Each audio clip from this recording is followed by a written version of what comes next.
لا إله إلا الله لا إله إلا الله اعوذ باللہ من الشیطان الرجیم بسم اللہ الرحمن الرحیم۔ خواتین و حضرات السلام علیکم ورحمۃ اللہ وبرکاتہ و مغفرتہ۔ پروگرام احکام شریعت اور قربانی سے متعلقہ مسائل لے کر ایک دفعہ پھر آپ کے سامنے موجود ہیں۔ پچھلے پروگرام میں آپ کو بتایا تھا کہ قربانی کے جانور مخصوص ہیں، ان کے علاوہ کوئی اور جانور قربان کیا تو قربانی قابل قبول نہ ہوگی۔ نبی کریم صلی اللہ علیہ وسلم کی طرف سے 3 قسم کے جانوروں کی اجازت ہے، ایک اونٹ، دوسرا گائے اور تیسرا بکری۔ اونٹ میں اونٹنی بھی شامل ہے اور گائے کے ساتھ بیل، بھینس، بھینسا، اور بکری کے ساتھ بکرا اور دمبا اور دمبی وغیرہ، بھیڑ وغیرہ، یہ سب اس میں شامل ہوتے ہیں۔ اونٹ کم از کم 5 سال کا، گائے کم از کم 2 سال کی اور بکرا، بکری، دمبا، دمبی کم از کم 1 سال کا ہونا چاہیے۔ لیکن بھیڑ کا بچہ اگر 6 ماہ کا ہو اور اتنا فروا ہو، کسی ایسی نسل کا ہو کہ دور سے دیکھنے میں سال بھر کا لگے، تو اس کی قربانی شرعاً جائز ہے۔ باقی کسی جانور کی کم عمر ہو، جو نصاب ایک عمر کا مقرر کیا ہے، تو اس کی قربانی نہیں ہوگی۔ یہ بھی یاد رکھیں کہ جانور کا عیب سے پاک و صاف ہونا ضروری ہے، تو جب بھی آپ جانور خریدنے کے لیے جائیں تو ذرا ترتیب سے اچھی طرح اس کو چیک کریں۔ مثلا اس کی ناک دیکھیں، کٹی ہوئی نہ ہو، اس کے دانت دیکھیں، ٹوٹے ہوئے نہیں ہونے چاہیے۔ اگر جانور بہت خوبصورت ہے، اچھا فربا ہے، ایک آدھ اس کا دانت ٹوٹا ہوا ہے تو چل جائے گا، خلاف سنت قربانی ہوگی لیکن بہرحال ہو جائے گی۔ فقہا نے فرمایا کہ اتنے دانت ٹوٹے ہوئے ہوں کہ خود چارہ نہ چبا سکتا ہو تو اس جانور کی قربانی نہیں ہوتی۔ اس کا مطلب ہے 1-2 دانت اگر ٹوٹے ہوں تو قربانی ہو جائے گی، لیکن خلاف سنت ہے۔ تو کوشش تو یہ ہونی چاہیے کہ تمام دانت مکمل ہوں، لیکن پھر بھی اگر ایک آدھ ٹوٹا ہوا ہے تو کوئی بات نہیں۔ اسی طرح زبان کو چیک کریں، کٹی ہوئی نہیں ہونی چاہیے۔ آنکھوں کو چیک کریں، دونوں آنکھیں بالکل صحیح ہونی چاہیے۔ اگر کاڑا بکرا ہو کہ ایک آنکھ ہے ایک نہیں، یا اندھا بکرا ہے، تو اس کی قربانی نہیں ہوگی۔ تو ذرا تھوڑا سا اس کی اس طرح آنکھ کے قریب لا کے یوں کریں، اگر وہ آنکھ بند کرتا ہے تو اس کا مطلب ہے کہ اس کی آنکھ ٹھیک ہے، ورنہ ہمارے ہاں تو ماشاءاللہ ایک سے ایک ماسٹر لوگ ہیں، قربانی یہ بکرے کی آنکھیں بعض اوقات ضائع ہو جاتی ہیں اور اس میں نقلی آنکھ فٹ کی ہوتی ہے، تو یہ پتہ چل جائے گا اگر نقلی ہوگی تو حرکت نہیں کرے گا، چاہے آپ کتنی آنکھ کے قریب کریں، تو یہ ضرور چیک کر لیا کریں، بعض اوقات دھوکہ ہو جاتا ہے۔ کانوں کا مسئلہ یہ ہے کہ اگر کسی جانور کے پیدائشی کان نہ ہو تو یہ ایک عیب ہے، اس کی قربانی نہیں ہو سکتی۔ ہاں، بڑے چھوٹے سے کوئی فرق نہیں پڑتا۔ بعض بکرے ایسے ہوتے ہیں جو چھوٹی نسل کے ہوتے ہیں، ان کے ٹیڈی بکرے شاید کہتے ہیں، چھوٹے چھوٹے سے کان ہوتے ہیں، تو کوئی مسئلہ نہیں ہے، بہت لمبے کان ہوں یا چھوٹے ہوں، دونوں چل جائیں گے۔ لیکن مکمل طور پر اگر پیدائشی طور پر نہیں ہے تو پھر نہیں ہوگی۔ اور اگر کان ہیں اور کٹے ہوئے ہیں تو اس میں دیکھا جائے گا اگر کان اتنا کٹا ہے کہ 1/3 یا اس سے زیادہ، تو اس کی قربانی نہیں ہوتی ہے۔ مثال کے طور پہ 3 انچ کا کان ہے اور 1 انچ کٹا ہوا ہے تو یہ 1/3 1/3 جو ہے وہ کٹا ہوا کہلائے گا، یا اس سے زیادہ ہے تو اس کی قربانی نہیں ہوگی۔ لہٰذا اس سے کم کٹا ہوا ہے تو ہو جائے گی۔ بعض اوقات ایسا ہوتا ہے کہ جانور بہت ہی اچھا ہوتا ہے اور تھوڑا بہت کان میں کچھ خرابی ہوتی ہے، یا جیسے یہ ریوڑ کے ریوڑ لے کر آتے ہیں تو بطور نشانی بعض اوقات کان میں سوراخ سے کر دیتے ہیں چھوٹا سا، تو اس کی قربانی ہو جائے گی، اگرچہ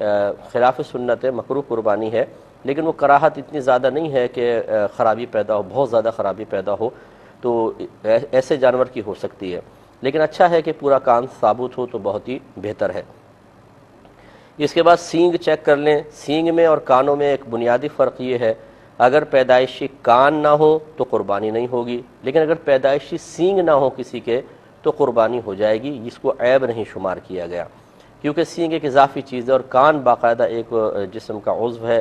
ایسا جو عضو ہے کہ جس کی وجہ سے حسن پیدا ہوتا ہے اور جانور یا انسان مکمل ہوتا ہے۔ سینگ ایک اضافی چیز شمار کی گئی ہے، تو اس لیے وہ زینت کے لیے گویا کہ کہہ لیں آپ، یا خاص کسی ضرورت کے لیے، جیسے جانوروں کو بعض کو اللہ تعالیٰ نے سینگ دیے تاکہ وہ اپنا دفاع کر سکیں۔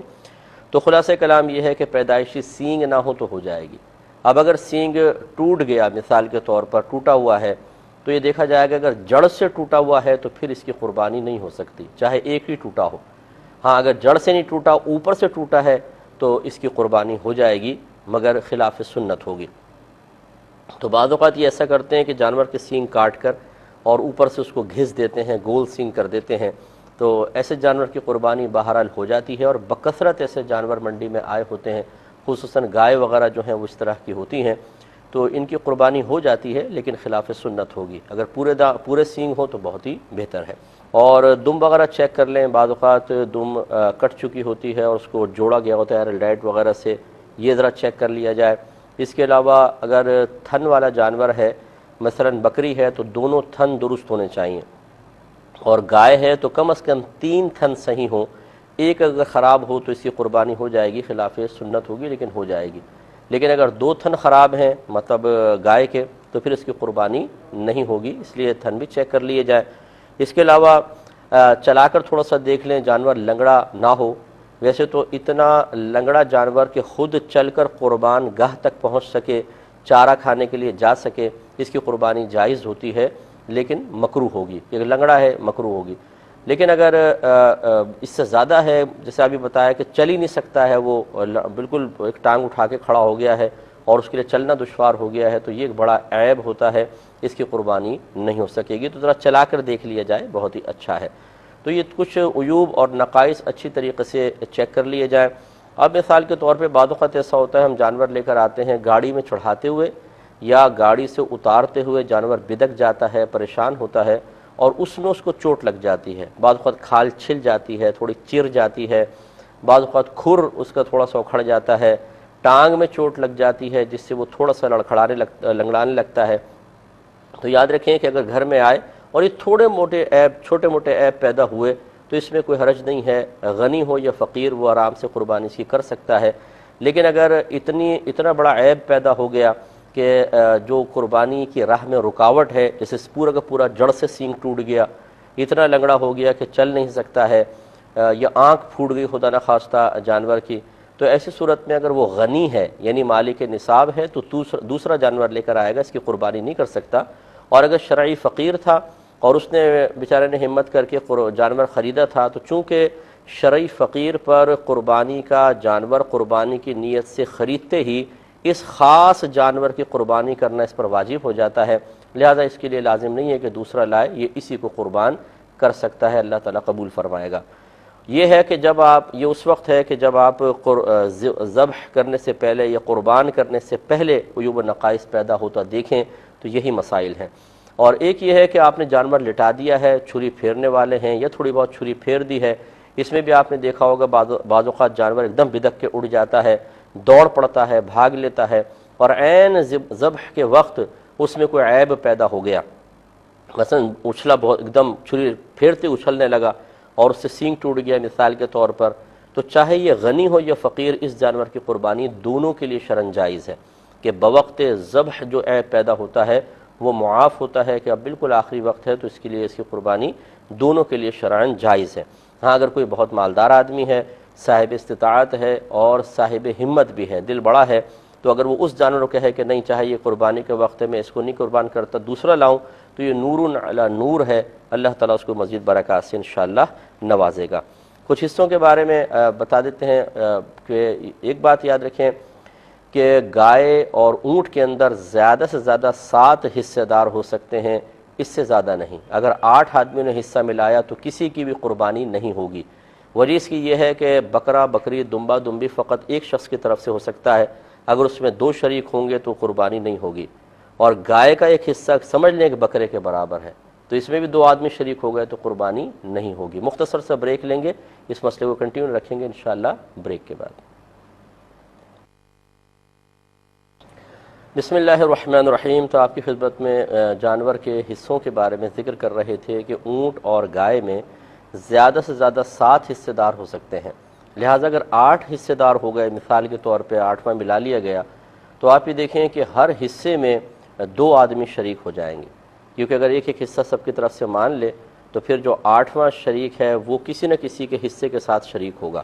اور چونکہ ابھی یہ حصے مکس ہیں، ایک ساتھ ہیں، ابھی تقسیم تو ہوئے نہیں، تو گویا کہ یہ 8واں ہر ایک کے حصے میں شریک ہے، اور جب ہر ایک کے حصے میں شریک ہے تو ہر ایک کے حصے میں کم از کم 2 آدمی شریک ہو گئے۔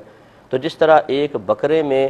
2 آدمی شریک ہو جائیں، 2 کی طرف سے اس کو منسوب کر کے ذبح کیا جائے، قربانی کی جائے تو نہیں ہوتی، اسی طرح ان سب کی قربانی ضائع ہو جائے گی۔